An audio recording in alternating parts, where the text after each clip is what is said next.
Today's guest has been described as arriving fully formed in her mid-20s. Her debut album was recorded in 12 days, reviewed across 3 continents, and called a masterpiece in gentle chamber folk.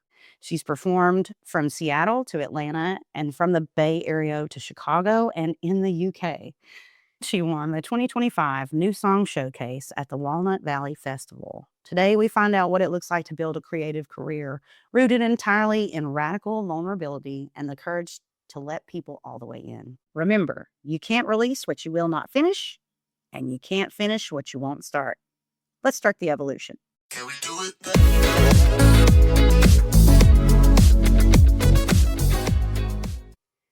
Lauren Oxford, I am so excited that you're here. Shucks. I'm so excited to do this. Thank you so much for letting me come to your home and sit at your kitchen table with you. You're very welcome. Hopefully the cats won't get too creative during our interview. Well, the creativity is welcome. So let's just dive right in. Okay. So we're going to talk about your path. Tell us who you are and how you would describe yourself as a creative and as a songwriter. Okay. Well, you know my name. My first album came out in 2022, so I'm no longer in my mid-20s. I'm now 30. And I would say that I am so singer-songwriter is a very wide umbrella. There are lots of egregious crimes that have been committed under the singer-songwriter moniker. But I would say that my music is more on the folk side, but with a lot of influence from like jazz and classical and even some prog.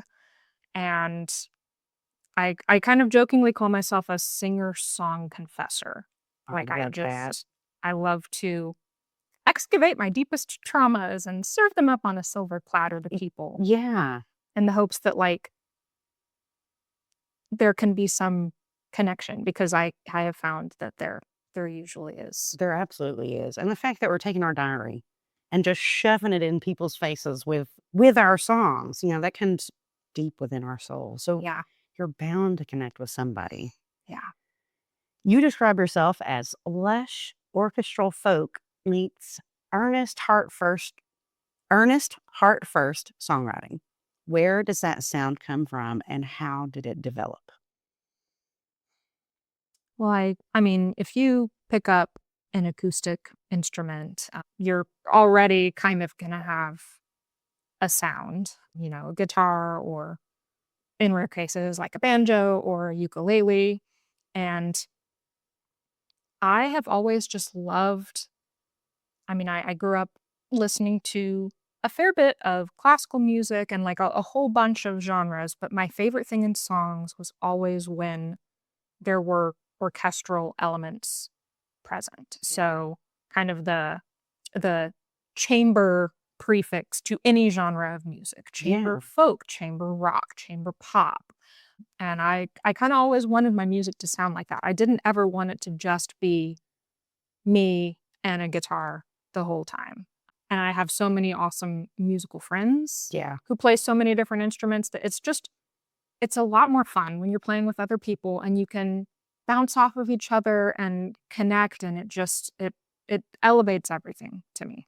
It truly does. It really does. And with as many people that you do know and as many people that know you, I'm not surprised that you can find those sort of connections in the music. Yeah. So you use alternate tunings to create unexpected chords and colors. When did you start experimenting with that, and what does it give you that standard tuning cannot? Well, I think a lot of AFAB people, we just kind of have smaller hands, and 6 strings is a lot. Yeah. Like, it's kind of just too many strings, in my opinion. We only have, 4 fingers and a thumb. So 6 is like, what are we doing here?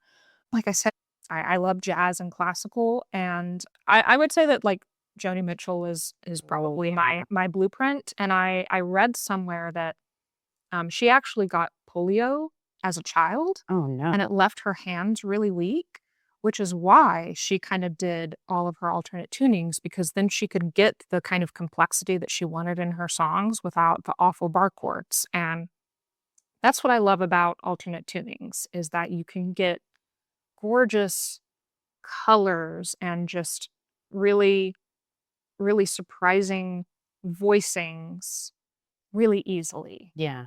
I'm completely self-taught, and so picturing the fretboard is like a mystery to me. I don't know what's going on there.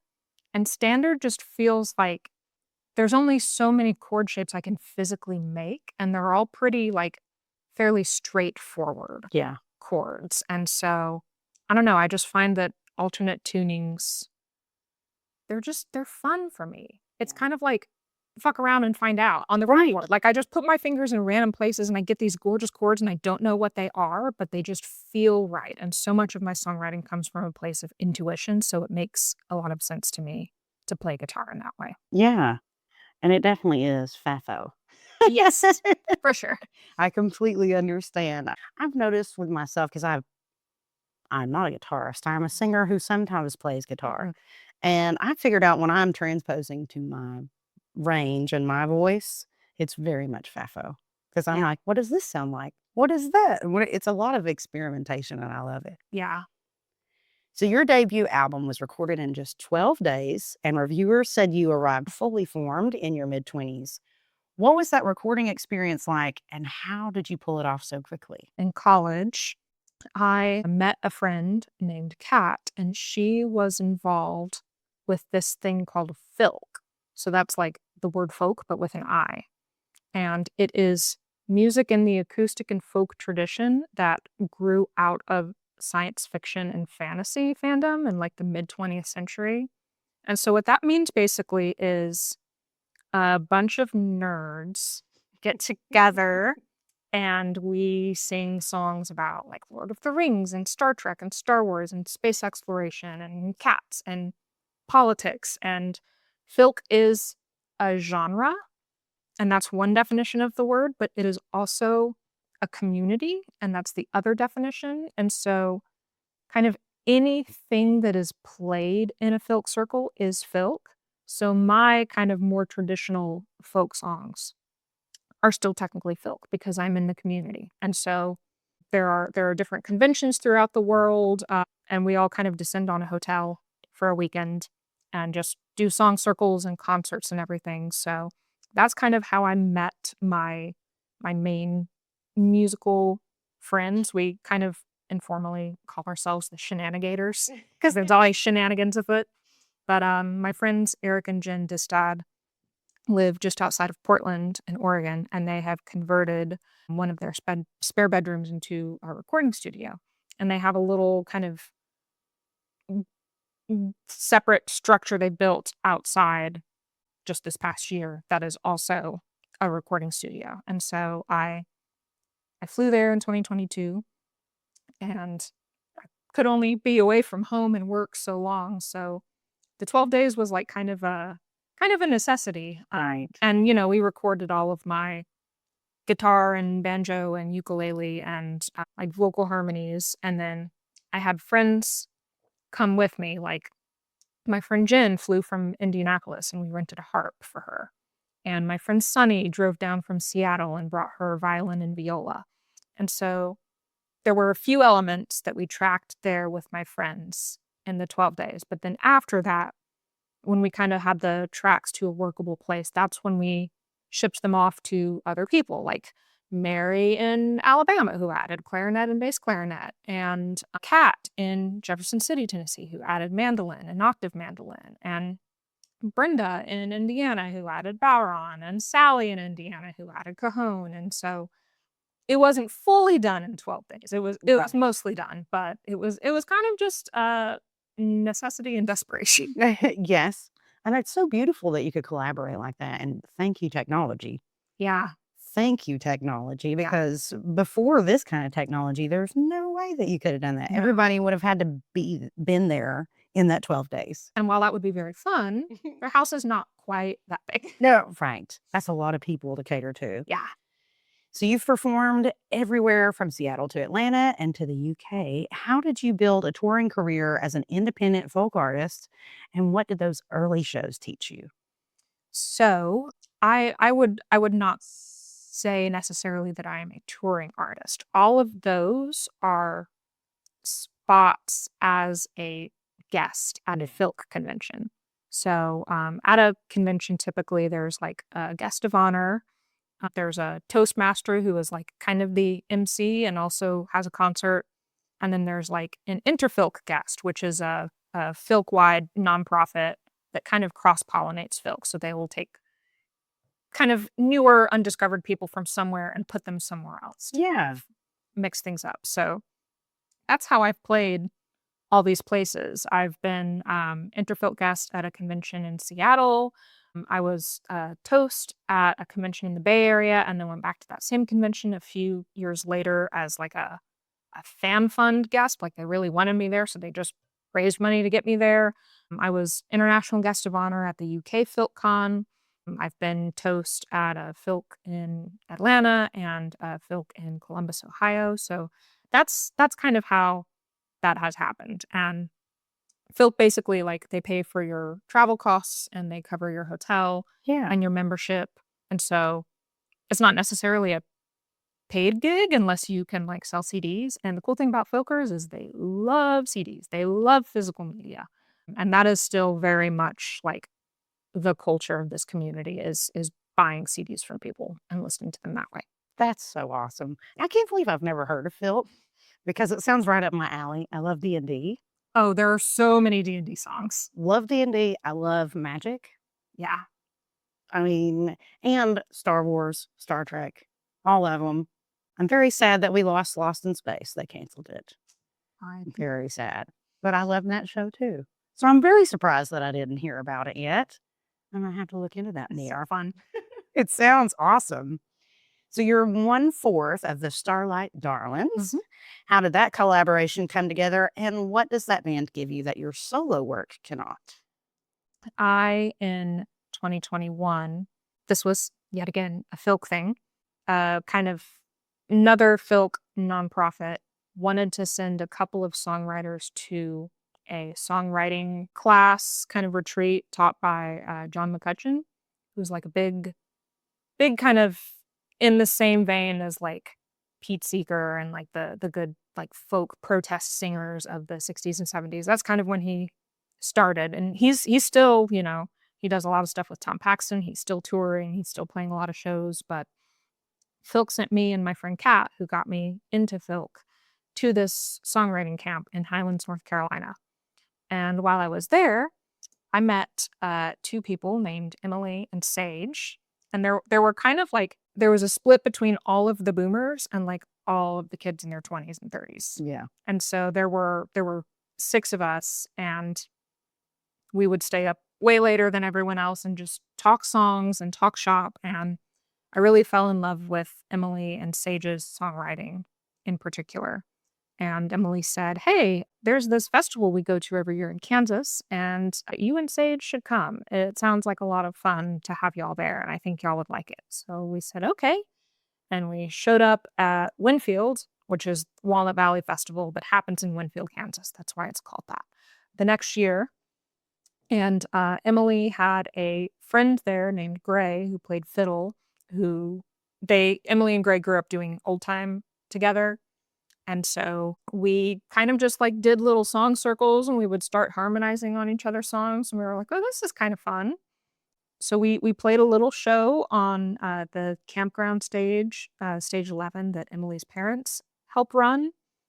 And that's kind of how the Starlight Darlins started. We formed, we played that show, and we had another friend there who has like this portable recording studio in a wagon. And so 3 days after becoming a band, we cut our first live EP at the festival in the wagon. And ever since then, we have kind of we live fairly far apart. Closer now. Sage used to be in Oregon, and now they're in Asheville. I'm in East Tennessee. Gray is in Morgantown, West Virginia. Emily was in Brooklyn, but now she is also in Morgantown, West Virginia. So we've gone from separate time zones to like 12 hours apart to now like 6.5. So we're getting closer. But usually to do shows or practice, we all have to converge upon one area and then do a really intensive practice and then do shows there. We did like a little mini tour with some shows in Kansas City, and then a show in Pittsburgh, a show in Morgantown, and a show in Knoxville. And then a couple years after that, we did a mini tour in the Pacific Northwest where Sage is from, and we had 3 or 4 shows up in that area. So that's kind of what we've done so far. And with the Darlins, like I have ADHD. And so tasks are hard. Yes. And despite all 3 other Darlins having ADHD or autism or both, like between the 4 of us, there's like enough of a brain cell that we can all pass around to where we can kind of get stuff done. Like it's so much easier when there are other people to hold you accountable. Cause like I will disappoint myself and let myself down all day, every day. Yeah. But I will not disappoint my friends. Right. Exactly. Yeah. Oh, I completely understand that.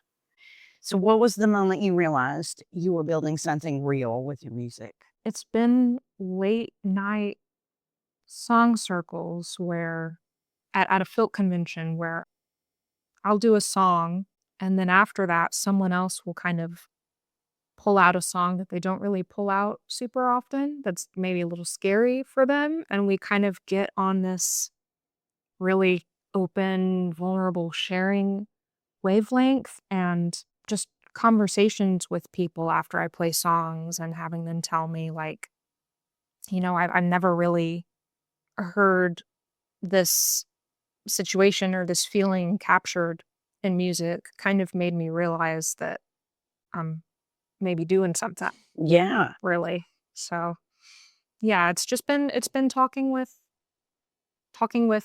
close friends and acquaintances and in between friends and just having people tell me unprompted what these things mean to them. Yeah. And that's beautiful. You can't pay for that. No. You can't. And it's an incredible feeling. And to be so many places and to have played so many festivals and been in so many different rooms, the fact that that still happens everywhere you go, it's just awesome. Yeah. That's awesome. Well, what do you think about letting everybody hear some of your music? Let's do it. Let's do it. Okay, I think that I'm going to start out with one that I wrote pretty recently, actually in February, called To Be of Use. And the short description is it's, for anyone familiar, it's basically about being an Enneagram 2.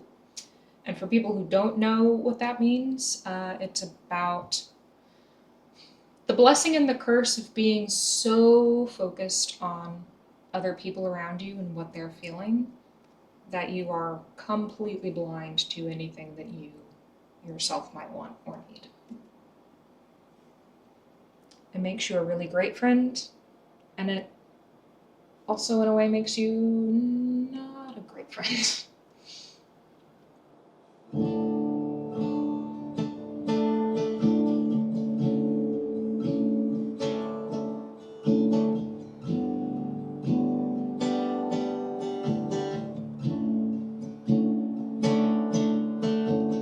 Tune your senses to the tapping pen, the bouncing web,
truces and slip beneath the skin of those around. Not like a knife, but like the sense of love that wraps you in its arms, safe and sound.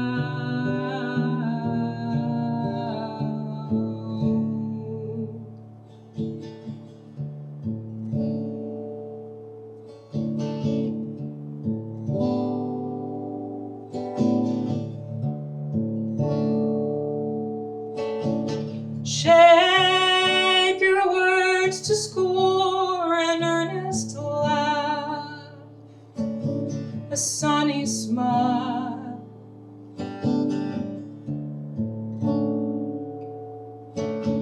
If being loved becomes your epitaph, go extra miles.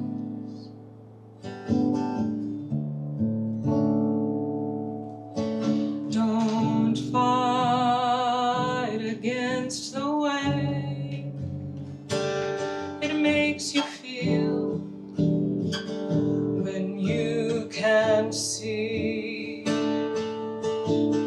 all the ways that you contort just to reveal who you can be. To be abused just broke our truces and slip beneath the skin of those around. Not like a knife, but like the sense of love that wraps you in its arms, safe and sound. That wraps you in its arms, safe and sound. Oh, let me wrap you in my arms, safe and sound.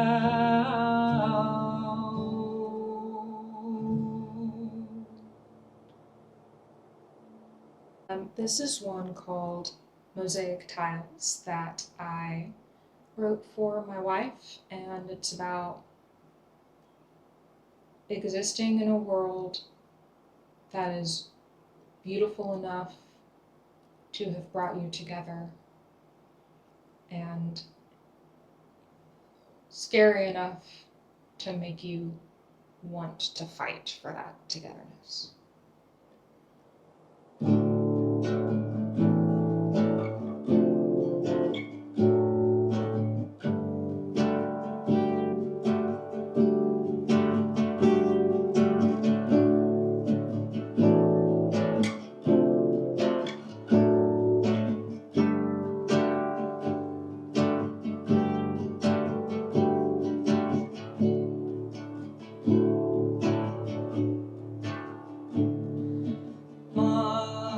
Perfect morning begins in the late afternoon. No alarms to stutter my slumber, no commitments that I must pursue. Unhurried and lazy as sunlight that stretches its arms across the bed, warming the cheek of the woman I love, who kisses the top of my head. Your perfect morning begins when morning should.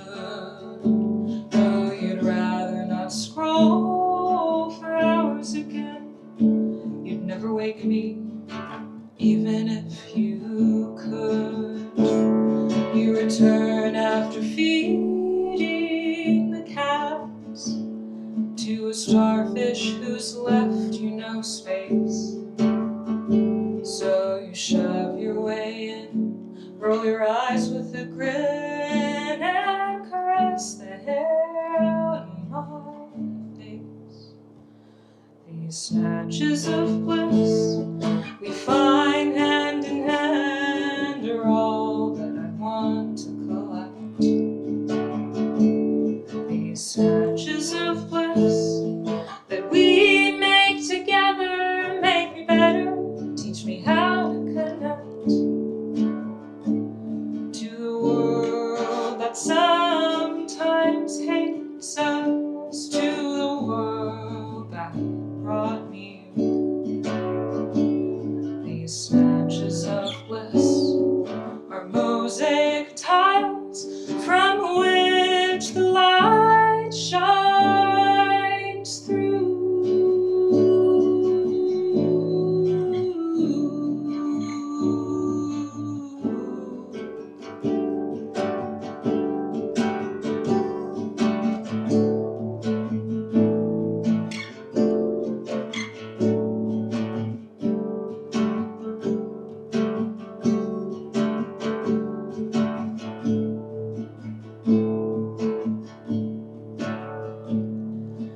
My perfect evening begins when you walk through the door, with a hug that lapses to holding, and those wisecracks I've come to adore.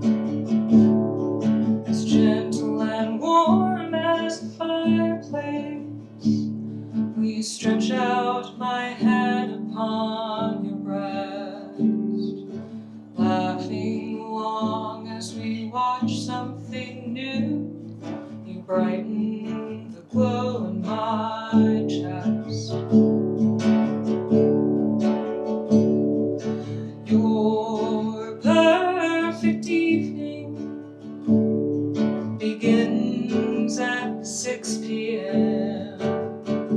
when you've eaten some food, settled in on the couch, and I'm beside you and listening in, spinning yarns of frustration and wonder. It all helps to unravel the ball, and we're happy like that, snuggled up with the cats. Being with you is easy, that's all. These snatches of bliss we find hand in hand are all that I want to collect. These snatches of bliss that we make together make me better, teach me how to connect to the world that sometimes hates us, to the world that brought me you. These snatches of bliss are mosaic tiles from which the light shines through.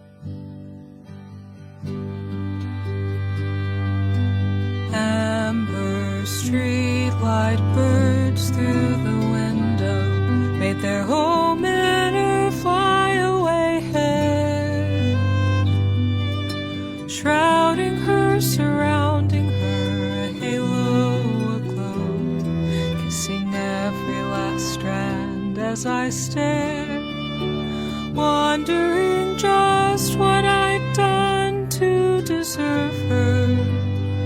As the side snatched the breath from my lungs, and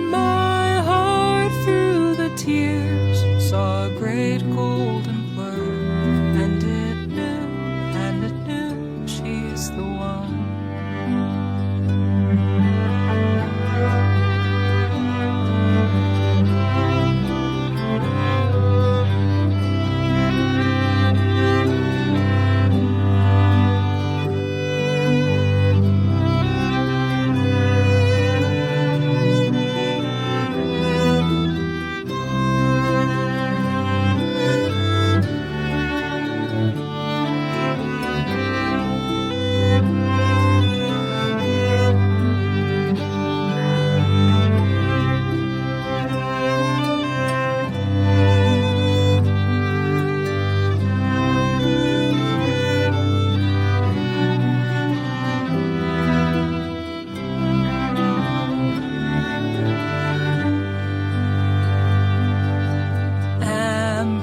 Streetlight birds through the window made their home in her flyaway hairs, shrouding her, surrounding her, a halo aglow, kissing every last strand as I stare, wondering just what I'd done to deserve her. As the side snatched the breath from my lungs, and my heart through the tears saw a great golden blur, and it knew she's the one. Oh, my heart through the tears saw a great golden blur, and I know you're the one.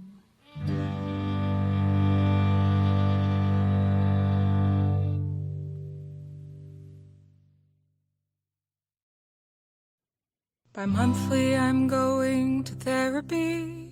I'm trying my best to write songs. I let people tell me they love me, and I try not to tell them they're wrong.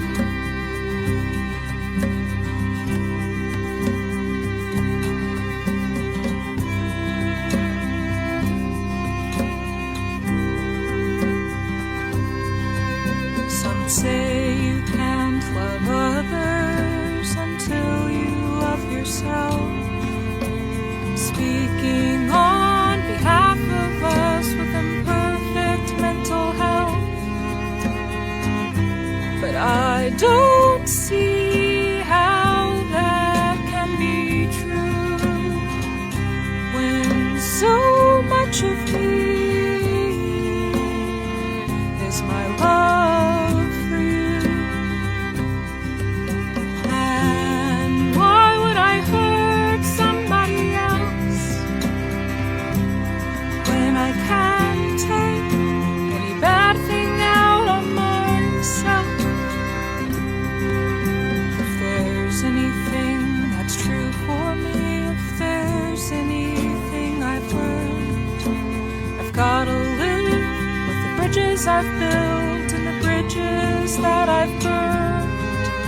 Got an arsenal of answers that I use to survive. Distract, devote, consume, fawn and self-deprive. Because why would I hurt somebody else when I can't take any bad thing out on myself? It's hard for me to understand how you're still here, steadfast in your belief this fog will clear. I can't make any sense of what you see in me when I'm drinking up the waters of the self-hating sea. I worry it's too late to paint myself anew, but if I can't do it for me, then I'll do it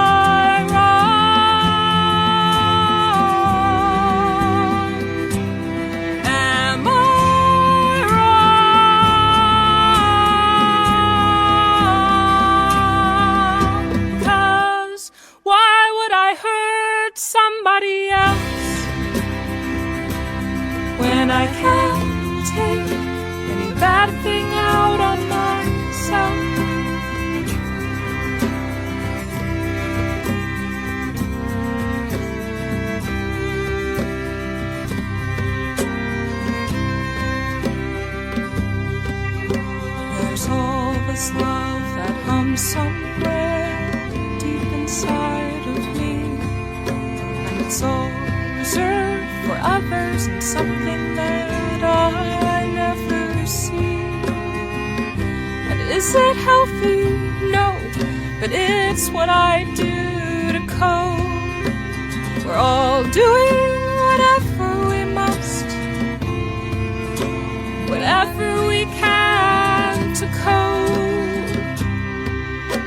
Bi-monthly I'm going to therapy. I'm trying my best to write songs.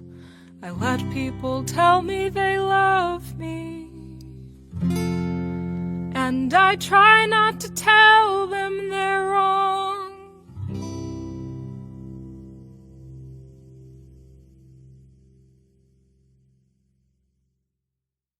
Can we do it?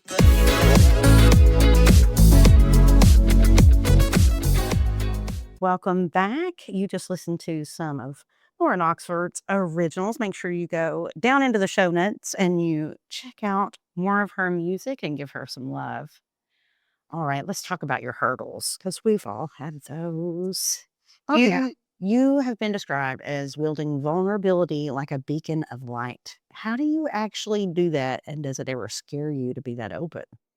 I feel like with everything that I've been through in my life, one of two things could have happened. Either I clammed up and buried all of my emotions and just never talked about anything and kind of strong silent typed it, or I did what I did, which is like overshare at the drop of a hat with totally random strangers. Yes. And that's just like, that's kind of my MO. Like it's a bit of a notorious thing about me that I'll just be like, hi, I just met you. I went no contact with my mom like at the end of March. Like, do you have any issues with your parents? Like it's just so I don't really know. I don't know how to not do that. And I also know that like that is not everyone's cup of tea. Not everyone is ready for that. And so I always kind of try and when I'm performing, give a little warning, just like, hey, if this is, not something you want to interact with right now, like totally understand. That's totally cool. It never ever scares me to be that open. It would scare me more if I couldn't do that.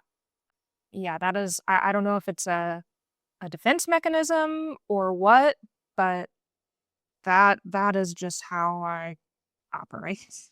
Yeah. I really like that you can, what you see is what you get. Yeah. Lauren Oxford. That's a beautiful thing. And a lot of people aren't comfortable being that open. And it's a shame. Yeah. That's how we connect. That's how we heal. That's how we help each other. So I really appreciate that. One of your songs, Paint Myself Trying, was called perhaps the most brutally honest song about mental health struggles in a decade. What does it mean to put something that personal into the world, and how do you handle people's responses to it? The thing about my music is that it's just as cathartic for me to perform it than it is, hopefully, for someone to hear it.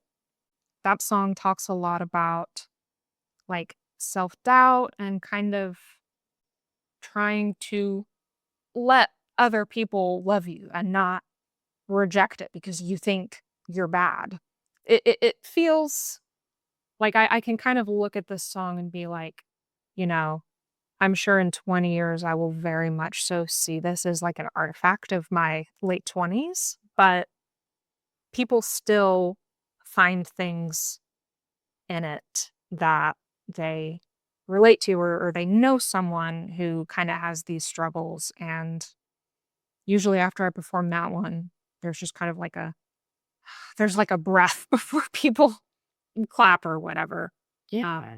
If I say it feels like a gift to be able to do this, then that to me is like, I'm not trying to like put myself on a pedestal, but I don't think everyone has the ability to do what I do. Just like there are things other musicians do that I do not have the ability to do. Like I've tried so many times to write songs that are like a story song just about like a random person made up character. Yeah. I can't do that. Very Like good. my songs have to be rooted in something personal, and I'm trying to work on that because like that is a limitation. Like I would like to be able to do multiple things, but for now where I am, this is what I can do and I can do it well. And so I'm going to keep doing that because I've seen and had conversations with people who find that it means a lot to them. What has been the hardest part of building a career as an independent folk artist, and how did you work through it? So I would say calling my career independent folk artist is not necessarily accurate. I have like a part-time job Yeah. that I work to kind of pay the bills, and I do music stuff on the side. And I'm at a point where I can go to my folk conventions and play shows that way, but as far as booking things for me solo, like that's kind of the roadblock I'm at and trying to figure out.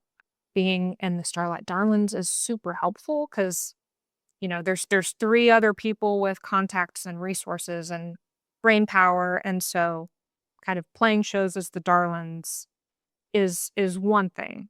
And I don't necessarily want to use that as like the coattails I ride on to a side career. Like I want both of them to exist independent of each other and both flourishing. But it's I feel like I shoot myself in the foot a little bit because my music is not a great soundtrack to like be background music at a bar. You know? Yeah. Like people just want to go drink a beer and not listen to someone like wailing about my mom sucks. Right. Like they're just there to have a good time. Yeah, and with a lot of them, they just want to drink and not feel their feelings. Yeah. And your songs touch deep in someone's heart and soul. Yeah. If they can connect with that while they're drinking, it's going to turn into there's a tear in my beer. Yeah. My music is definitely suited to like listening rooms and house concerts. And that is kind of more of the avenue I would like to pursue as far as booking shows goes. But big task, scary. Yeah. Reaching out to people hard. Yeah. Yeah. That's kind of, I would say right now, music it's not just a hobby, but it is not quite a career. It's Right. kind of somewhere in this weird middle ground at the moment. And I'm hoping that my second album that I'm recording next month will kind of provide some impetus and like give me a bit of a kick in the pants that I need.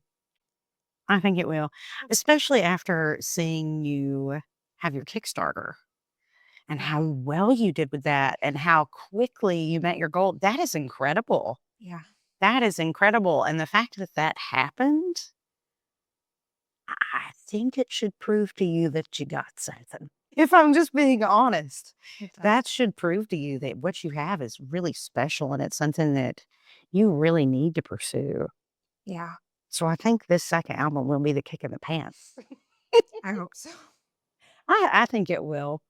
Have you ever considered walking away entirely from music? Oh yeah. Who hasn't? Right. Like any musician, it's part of the process. It is. I mean, I've never thought about walking away from music entirely. Like, regardless of whether it is a career or just something I do for fun on the side, it will always be a part of my life. But there have been so many moments where I worry a lot that I am not the kind of person who has what it takes to like really put my nose to that grindstone and go after something. Like I'm a very go with the flow, like I'm not a super ambitious person. Like I feel like to make it as an independent musician, especially in this day and age with how hard it is to make money at it, like you really have to have this grit and this gumption and just the ability to be like self-possessed and self-sustaining and push and push and push. And that's just not my personality. And that's part of why doing things in a band is a lot easier because there's other people to hold you accountable Oh, yes. and other people to lean on. Doing that as a solo artist is really, really hard. It really is. And there's a lot of times where I've been like, I don't think I have what it takes. Like, should I just do this as a hobby and stop trying to kind of make it a profitable career thing? I don't know. Yeah. Well, I hope you don't give up, but I completely understand because I never wanted to be a solo artist. That is why I have the band. Mhm. And when I first started, well, this time, I won't say when I first started, because when I first started, it was like open mic nights and somebody would play and I would sing, you know. But when it came to dessert, I looked at my husband one day and was like, hey, I wrote these songs. I want a band. And he was like, okay. And we went for it. If it wasn't for him and the band, I would be at home sewing. I would be crocheting, working another type of job, and this would not be happening. I would not be at your table right now. I mean, I am all for sewing and crocheting and knitting. Like, Yes. that's cool as hell. Let's do it. Yeah. But But also, we have the music of it all. yeah. What does creative burnout look like for you and how do you come back from it? In a weird way, I wouldn't say that I exist in a permanent state of creative burnout. I would say that I'm not a prolific writer. I am not someone who has a practice as far as writing goes. I kind of just, I will get an idea or I will get struck with inspiration and I will write something, but I'm lucky to get like 2 or 3 songs a year. Yeah. 2 or 3 new songs a year. And it's not necessarily that I am like burnt out. I just existing in this world is so hard that like being creative it's a cyclical thing. It takes energy, but it gives you back energy. But like pulling from so deep within does take a lot. And Yes. it's not like I just have this endless well to pull from. It has to replenish. Like time has to pass. Other things have to happen for me to then again be able to plumb the depths. I would say when I feel the most creatively burnt out is when I have a deadline approaching for something I don't want to do. Yeah. Deadlines are so important for me to do anything. And also, they are like my worst enemy and can very easily kind of trip over the line into this is actually a bad thing. Yeah. So it's really hard trying to figure out exactly where that line is. Like, and also, working another job in addition to music, like Yeah. my job, like I am on my feet for a day for 8 hours on like tile floors. And when Yeah. I get home, I'm just like really physically tired. Exhausted. Yeah. And I get home at, 10 p.m. and my wife is home and I haven't seen her all day and I want to catch up with her and we like want to watch TV and I kind of just want to let my brain leak out of my ears a little bit. Yes. And so to come home from a job and then like do more music and more work on top of it is just like, I am not that kind of person. Yeah. I'm not the I don't know, grind set, whatever. I'm not a bootstrapper. I definitely get that. Sometimes I'm like, I clearly hate myself because I just do this. This is like rehearsal, podcast, family. I have kids. I have a dog. I have a husband. I have all these things. Like, I don't really hate myself, but sometimes I'm like, do I hate myself? Like, why am I doing this to myself? Like, why? Why? Yeah. It takes me and my husband like 3 weeks to watch an 8-show TV show. Sometimes it takes a month. Wow. Sometimes we don't even get that. Like when we go on tour, preparation for that, like we don't even get to sit down and do that together. So you're just like, I clearly hate all of this. Yeah. So I totally get it. I get it. Sometimes you do just want to sit down and relax and not have to be creative. Yeah. Like you said, brain. Yeah. And I know that's like what it takes to have a music career. And I'm like, that's not me. And so I'm kind of left with this question of like, is this even a thing I can do? Do I want to do Yes. that kind of commitment? Yeah. Well, trust me, I know. It's maybe not great for the podcast that like that's where I currently am at the moment. I gotta be honest. Well, and that's the beauty of it, I've found, because everybody that I've talked to so far, we're all in different phases of where we're at, not just in life, but in our careers and what we've been through and where we want to go and where we don't want to go. Like, we all want so many different things. I think it's going to be beautiful to be able to include those things and let people know, like, it's okay to feel like this, because there are other people that feel that way too. I mean, just like you do with music. Yeah. You allow the space for people to breathe and think and feel and connect, and I think it'll ring that way on when it airs too. I hope so. I think so. I don't think you give yourself enough credit. Yeah, I never do. We're all our worst critics anyway. Yeah. How do you handle criticism or the pressure of putting deeply personal music out into the world? It's more about the self-criticism than anyone else's. I mean, I have kind of made sure to surround myself with some pretty fucking incredible communities. Yeah. And they are nothing but supportive and giving and encouraging and wondrous. All the criticism comes pretty squarely from myself. Yeah. And people say like we're all our own worst critics. There have to be people out there who aren't, but they're probably men. Or narcissists. Yeah. That absolutely love themselves. Yeah. I can't imagine living life like that. I can't either. It's the self-criticism that's the worst. It's the like, do people even like, why do people care? Like, I'm writing such personal things. Like, why would they give enough of a shit about me to like listen and tune in? And obviously when they do, like, there's much universal to be found in the personal, but it's hard sometimes, especially thinking about making a career of it, knowing that what I do is so niche. Like, I am writing and creating and making music to a very small but deep subset of people. Yeah. Whereas I feel in a lot of cases, to make a sustainable career, you need to have broad and wide appeal. And that is just not ever something I'm going to do. So it's like, how do I find the people who want to find this kind of music? Right. That target audience. Yeah. That makes perfect sense. Speaking of your niche audience, do you want to let everybody hear some Starlight Darlins? I would love that. There are bright days ahead, my love. Keep your eyes on the skyline.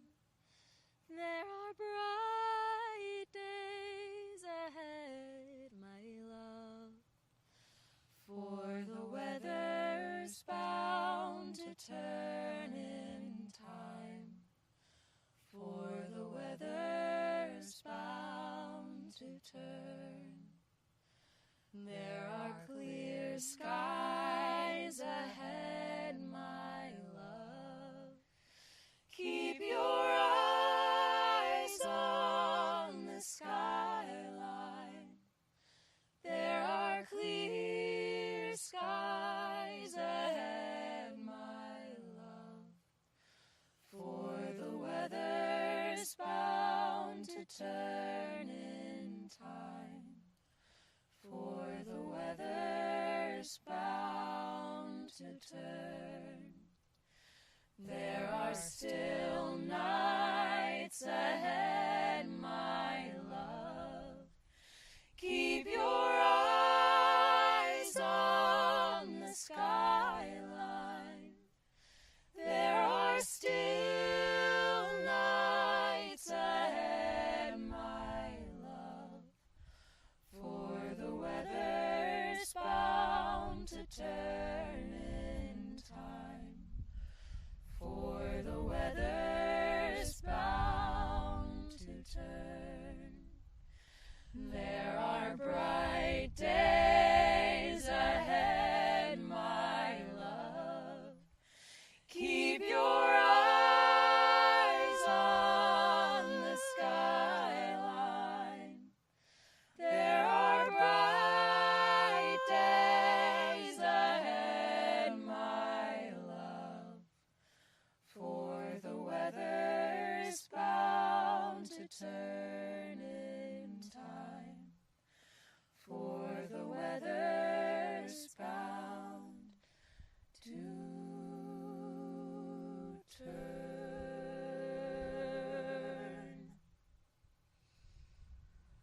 Yeah. Can we go back inside now?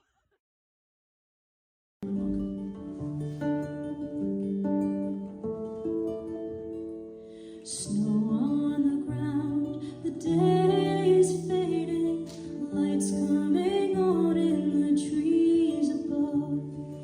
I walk around, my heart is breaking, but something inside of me won't give up. Something inside of me won't give up.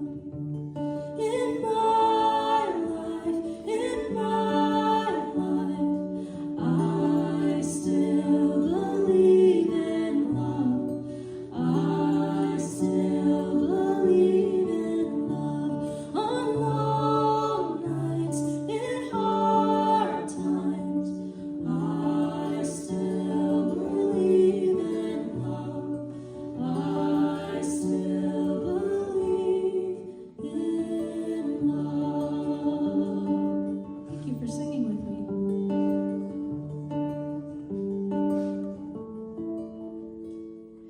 I still believe in bright yellow porch lights, lighting a snow-covered pathway home. Strangers may knock, you let them inside. Find they are people you've always known. Strangers are people we've always known. In my life, in my life, I still believe in love. I still believe in love. On long nights, in hard times, I still believe in love. I still believe in love.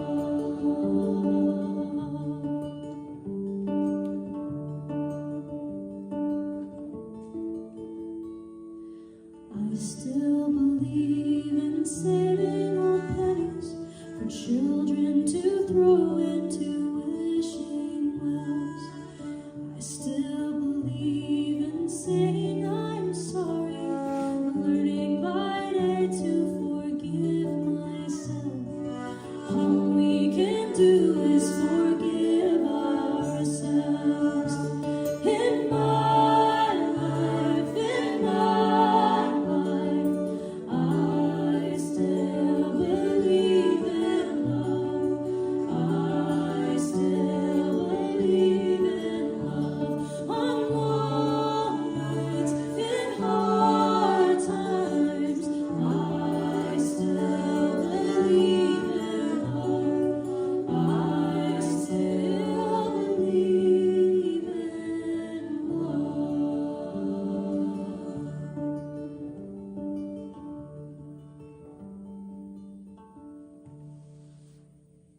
Thank you all so much.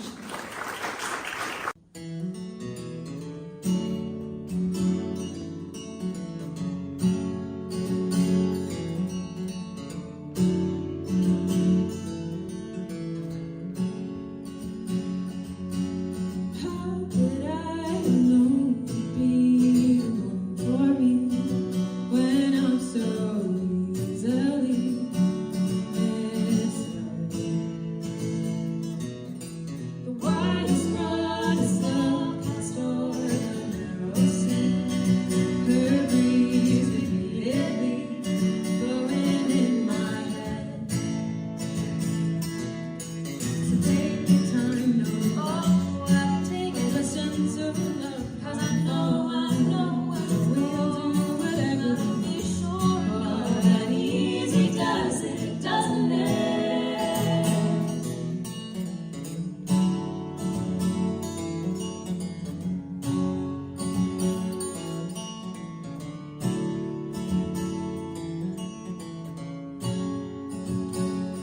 Some silly serendipitously easy space, free from time's discreet embrace, the gesture and the but the tempest wears the roars on her wicked face.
Welcome back. That was absolutely lovely to listen to some Starlight Darlins. Let's jump into the business side of things. Huh. Oh, goodness. I know. You also do album design and photography alongside your music career. How do those visual creative skills feed your musical work and vice versa? So I feel those things are very much wrapped up in my connection with and belonging to the folk community. Like Yeah. I've done the photography for my friend Summer Russell and her album Courage Dear Heart. I've done the photography and album design both for my friend Jen Midkiff and her album Finding My Balance. I've done photography and album design for my friend Eric Distat and his album The Other Side.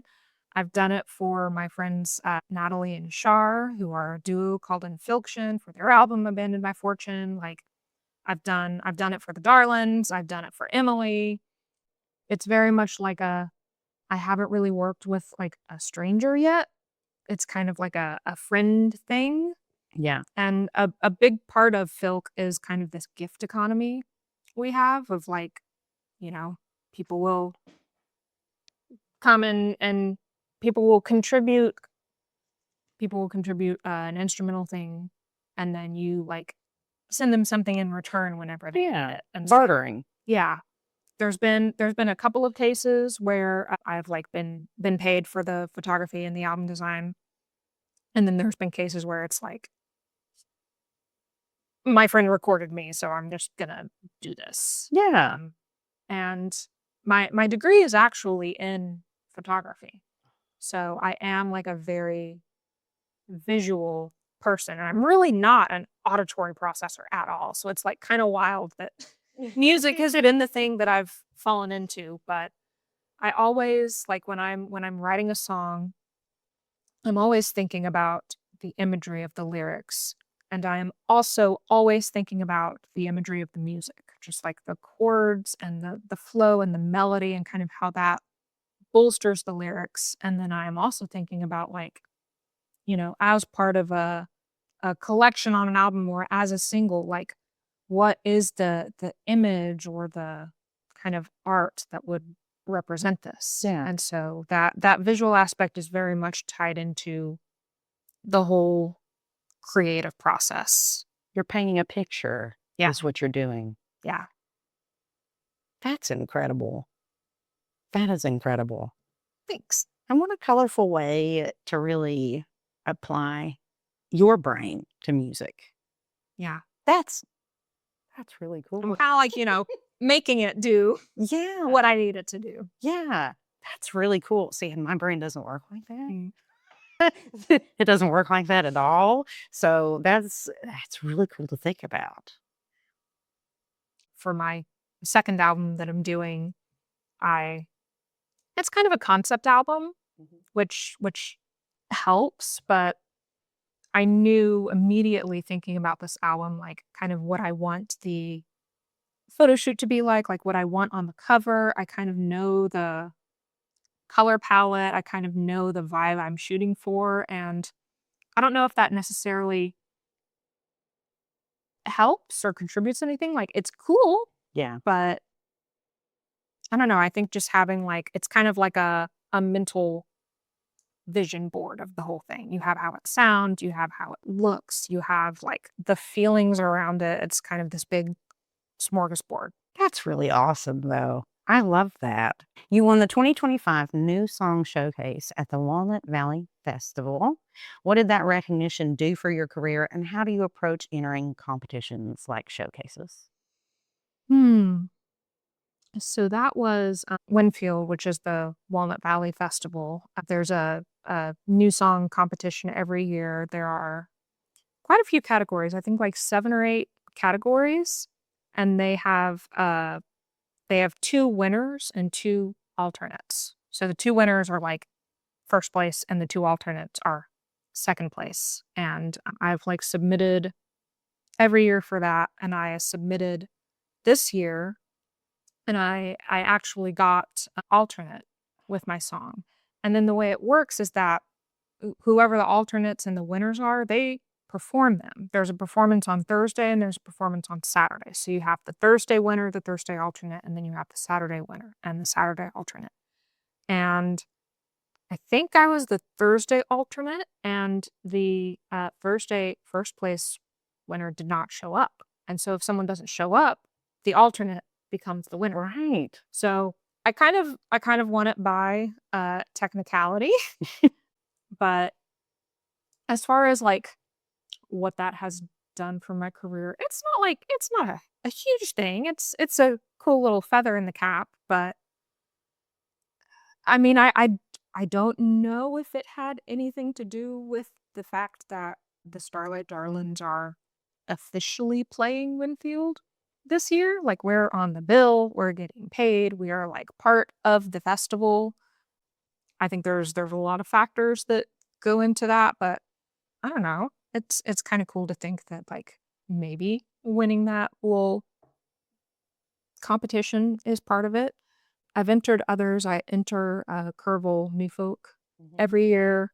I've entered other songwriting competitions.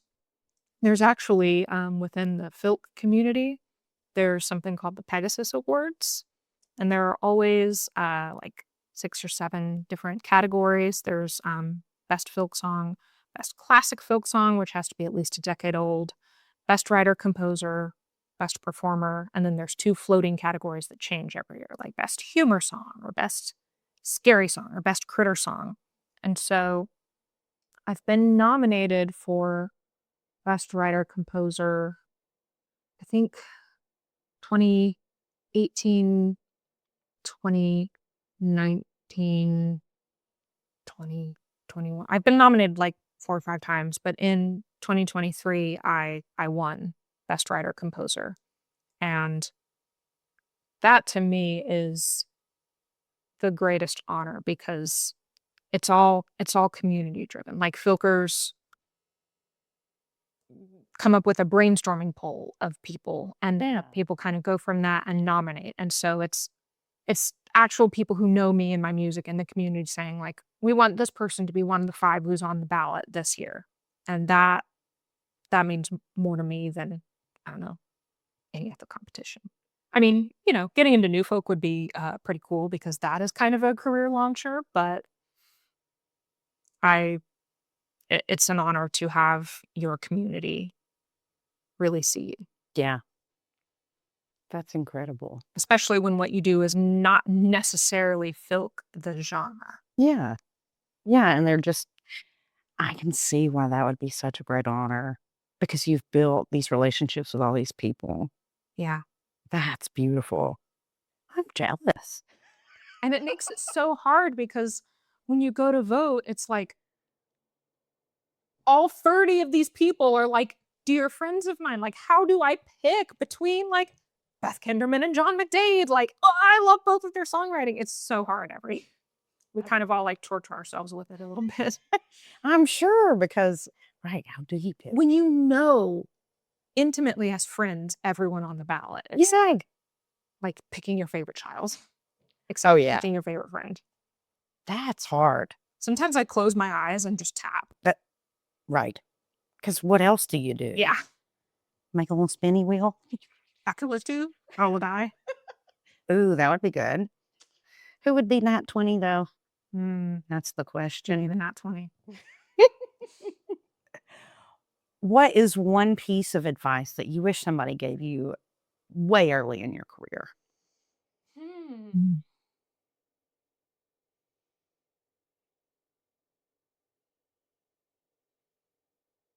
Join a band.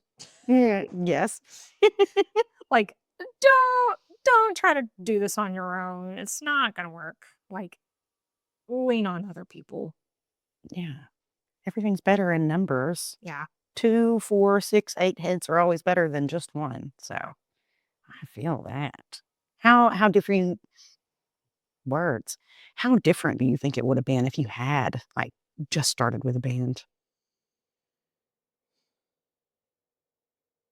I don't know. It's hard to know because I like I said, fell into songwriting and that kind of music a bit in college when I met my friend Kat.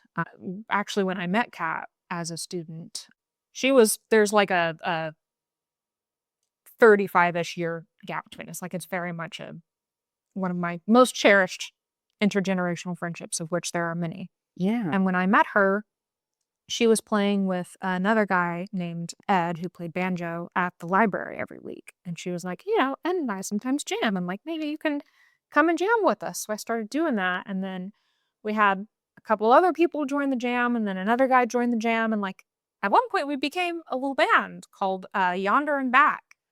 And we played like a couple of little shows, but it was mostly just like a hangout time at the Creek in Jefferson City. We would do like a little open mic night, Yeah. but I don't think that any of us ever thought that would continue, because like I was in college and then I was gonna like move and go somewhere else, and I don't know if I had joined some other kind of band that like really wanted to be a band and continue being a band and like set its sights on making it, I probably would have done that. But the thing is, my strength is definitely as a songwriter. Like, I can fake it on guitar with the alternate tunings, but I do the alternate tunings because I really don't know what I'm doing, and it's kind of easier than anything else. Like, I would not call myself like a gifted instrumentalist by any means. It's kind of a mean to an end. I'm an okay vocalist. Some, formal training might do me good, but I don't really know, like, I guess other than vocalist in a band, what my position might have been. I've found it in the Darlins playing Bowron, which is like an Irish frame drum. I'm trying to get better at that to live up to how good at their instruments the other three of my bandmates are. Yeah, it would have looked different. I don't know if I would have been able to delve as much into the really personal songwriting, because something that I run into with the Darlins is that there are pretty distinctly Lauren Oxford songs, and those aren't necessarily Starlight Darlins songs. Yes. And so I think if I would have been like a vocalist or a songwriter in a band, I would have been having to write different songs. And I don't think it would have led to this very like excavating kind of confessional songwriting that I do. Yeah. And Yeah. I think that's where my strength is. Yeah, I totally understand that. And I feel you about the instrumentalist part, because everybody in my band can play like everything. And there I am, like, I know like 6 chords on guitar. That's all you need for most songs. It is, unless you're playing with them. Unless you're playing with them. And then you're like, go crazy, y'all. There's a reason you all play the instruments and I sing and dance. At the same time? That's hard. That's a gift. I don't like to play and sing. I have an acoustic, and it's hard. It's so hard. It's so hard. And I feel like I don't sing as well because my brain's going, no, you need to do all these things. I'm the exact same way. It's like if I'm doing both at the same time, I am not doing either as well as I could be. Yeah. If I was doing them separately. Yeah. It's like you said, you're sharing a brain cell with your bandmates. I don't have enough of that brain cell to sing and play at the same time. I don't get it. It's very hard for me too. And how people play drums and sing, that's your whole body. That's what I do with the Darlins. It's not like a drum set. Right. But sometimes I like when I'm singing with the Darlins, I have to go to just like straight quarter notes because I can't do any of the complicated stuff and sing at the same time. I commend you. Phil Collins, you're amazing. Incredible. Incredible. I don't know how people do it. So what do you think about introducing us to some independent artists?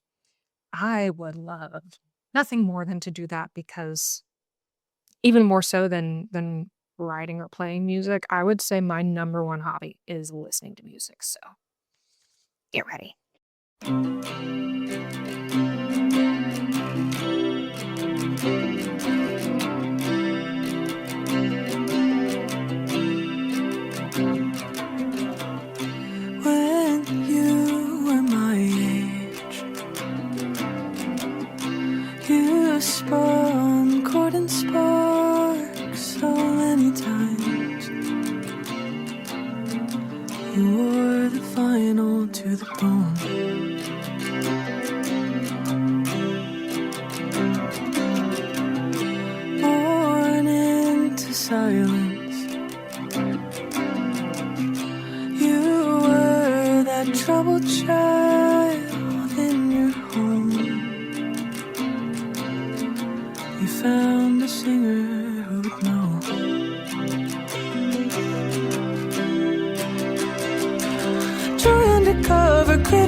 father you leave alone.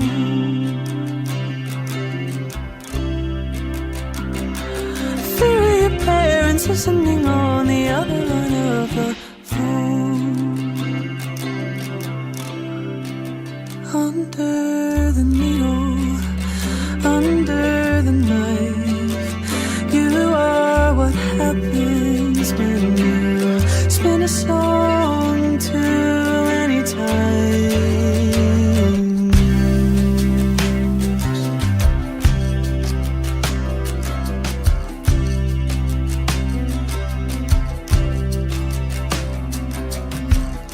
When she was my age, she saw you writing numbers on the wall. She waited for you in the hall.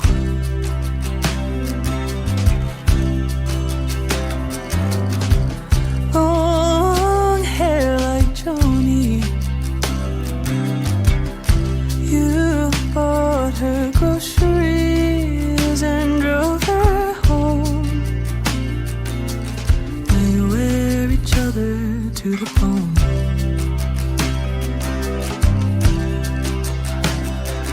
Nothing could faze her, you were her savior. Father left her alone.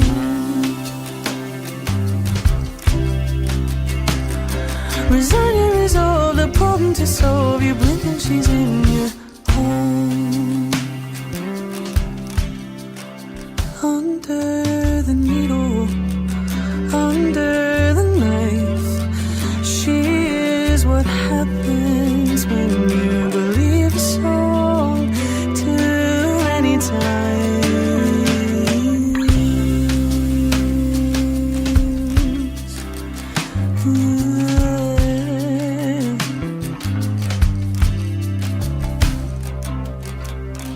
Now I am your age. I am that troubled child in your home. I am the singer who would know. After a class, you begged me to ask you fatherly questions, so I throw you a bone. Living and lonely, please will you show me why you can only love what you can control? Scratching your throat, skipping your sound, you're panicking now and looping around. Don't wanna hear your stories again. I wanna know why you won't hold my hand. Why are you crying? There's something you're trying to say, but you reach around and look away.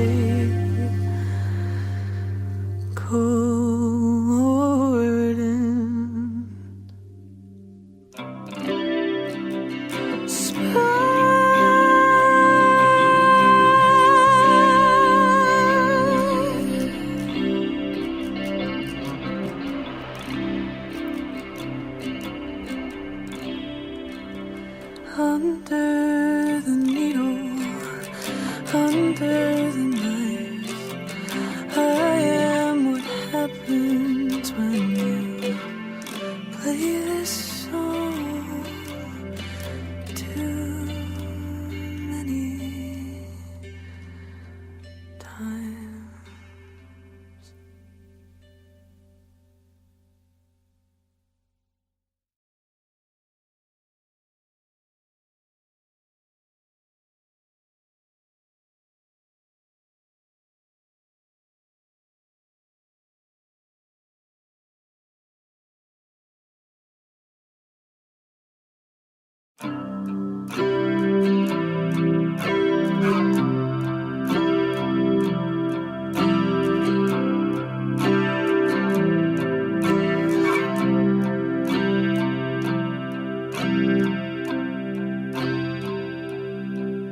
I dreamt of my mother and woke up exhausted.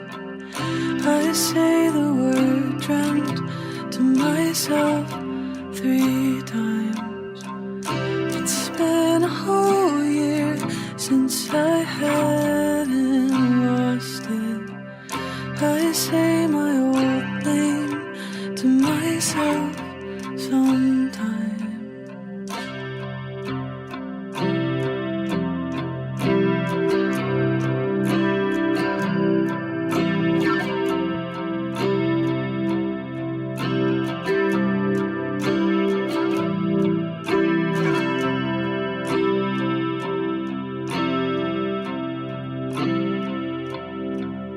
I pick an old fight with my dad in my head. I say the word dad to myself 3 times. It's been a whole life since that word was sacred. I know that I am by myself sometimes.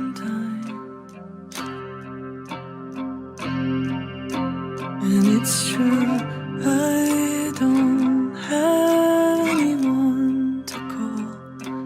And it's true, I don't have you. And it's true, this happens every fall, but it hurts like it's still new.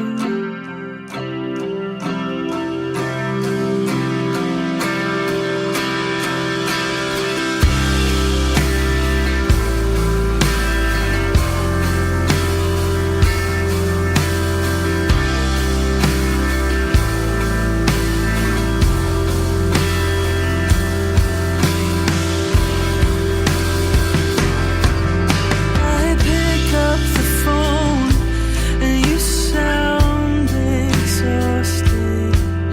You say I'll be fine to yourself 3 times.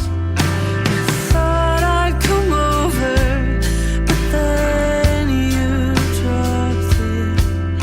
I like to lay blame on you sometimes.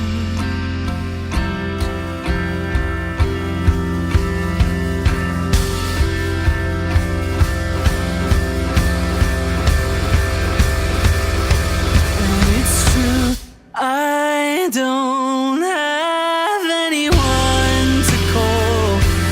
And it's true, I don't have you. And it's true, this happens every fall, but it hurts like it's so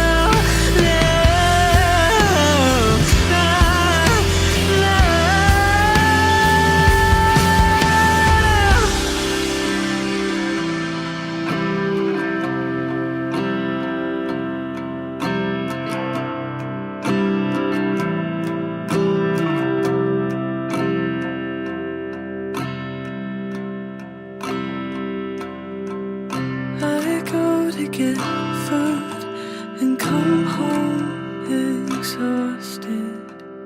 I'm feeding myself each day 3 times. I'm left with too little or too much too often. I wonder when I'll get it right sometimes. I'll get it right sometime.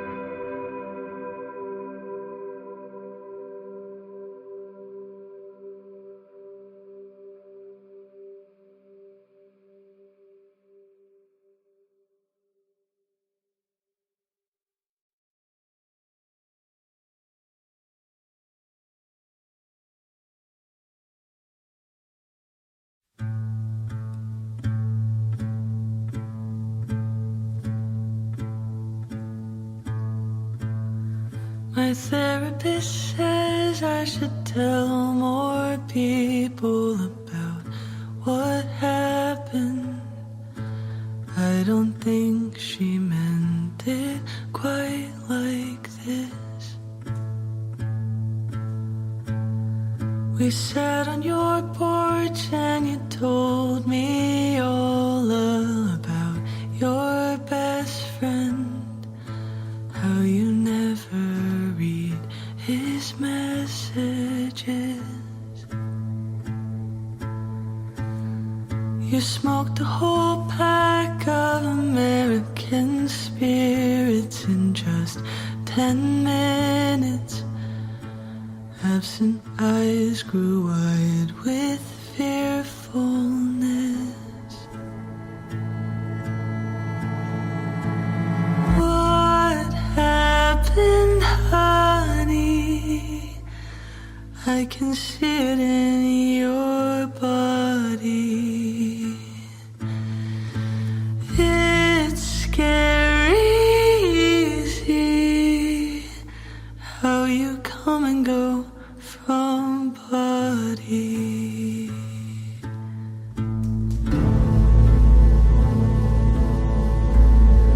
The more I explore you, I feel there's something buried in you. It smells like copper and acid. But every time you go looking for it, you get diverted, like the dead ends in the pyramid. That time in the shower you flew back from me, hearing voices. You said, babe, are we alone in here? And other days I had to look so deep in you to find you. I said, babe, are you alone in here? What happened, honey? I can see it in your body. It's scary easy how you come and go from body. Who did this, honey? Wait, don't tell me, I will kill them. Such evil angels, and the cowards who instill them. Instill them. I'll still them.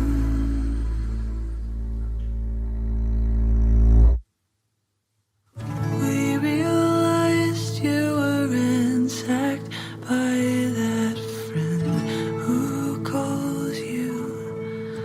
Saw your bones and said he found them first. So when I loved you by invitation, you felt intrusion. Yeah, it's safest to assume the worst. Now to my knowledge, the only people blocked on your phone are the archaeologist and me. Here we stand silent beside each other on ground uncertain, monuments to who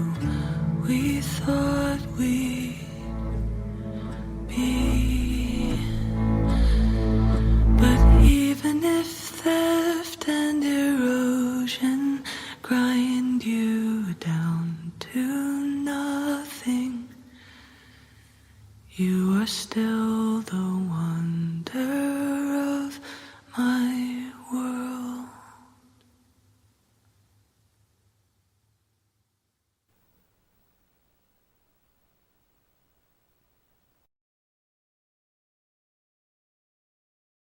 Welcome back. Thank you so much for introducing us to some independent artists that you love very much. And I hope that everyone enjoyed it as much as we did.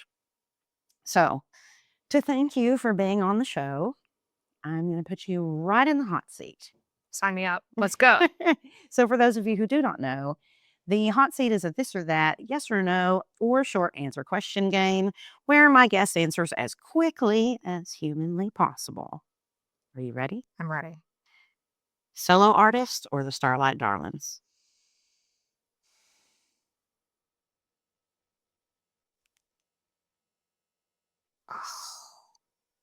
No, I genuinely don't know that one. I really, I don't think I can answer that one because, like, I don't know. That's what I'm trying to figure out. Right. You're like, ha, ha, ha. Yeah, I get it. Guitar or another instrument? guitar, I guess. Reluctantly, guitar. I know the answer to this. I'm sure everyone else does too. Alternate tunings or standard? Alternate tunings. Every day. Studio or stage? Another one that's like, there's such different purposes. Stage is for the connecting to people, but studio is for the representing what it's like in my head. Stagio. Stooge. I'll take it. Stooge is my answer. Stooge. Lush arrangements or stripped back acoustic? Lush arrangements. Folk or Appalachian? Well, if you want to get into, like, you know, the musicology side of it, those are kind of the same thing. Like, folk music is just music of the people.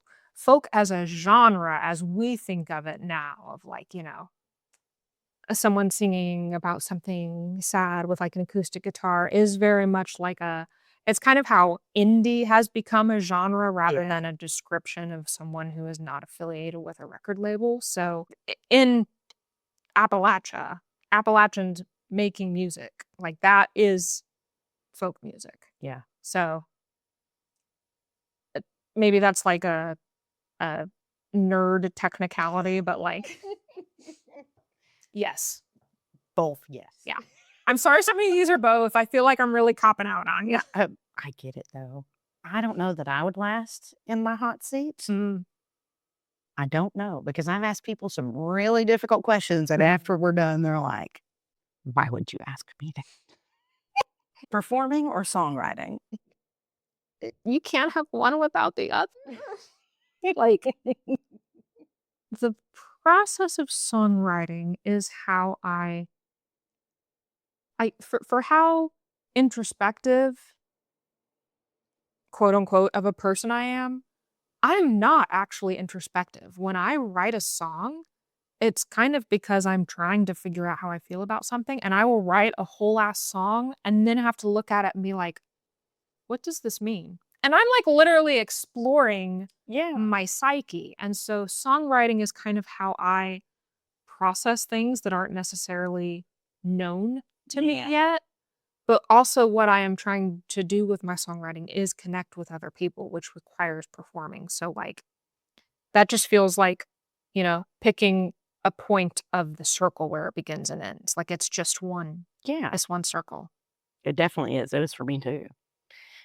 Seattle or East Tennessee? East Tennessee. The song you're most proud of writing?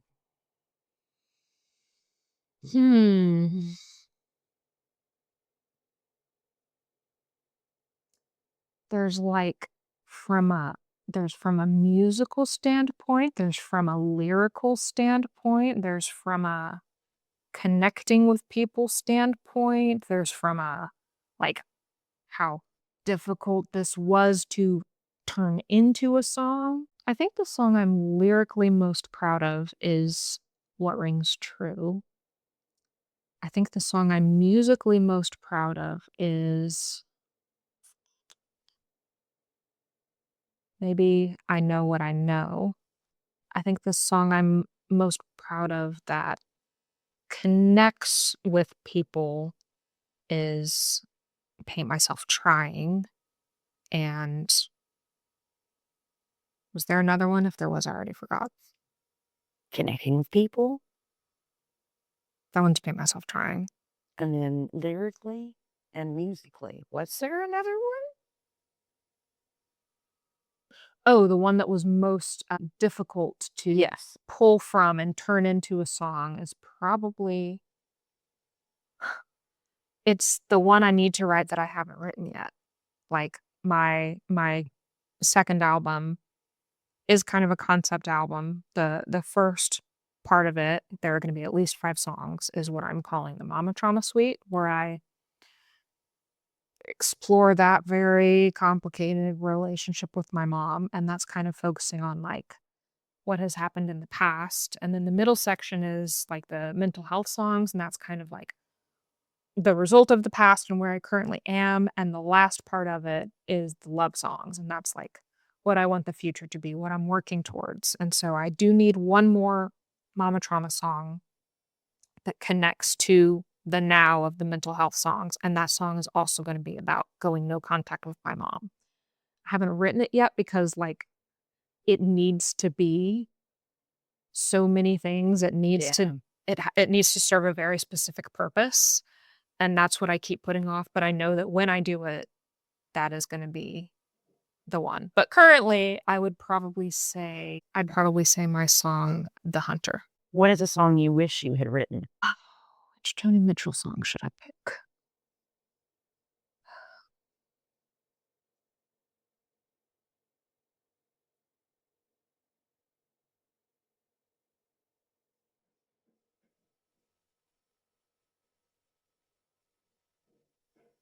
You're going to have to let me think about this one for a minute.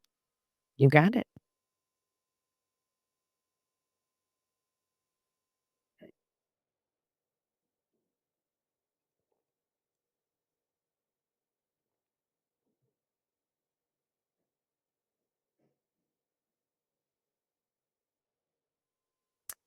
My bandmate, Emily Johnson Erday, has a song called The Roses, and it is brilliant. It's astounding. It is so compassionate and scientifically sound, and I wish that I had written The Roses.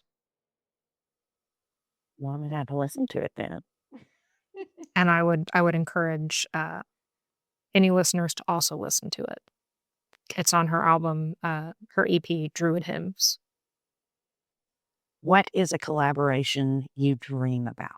I would say if there's anything in the sphere of music that I have done right and well that I am proud of, is the list of collaborators that I am lucky enough to work with. Like my dream collaborations are the ones that have already happened and will happen next month with my dearest, closest friends who also just so happen to be brilliant musicians. Yeah.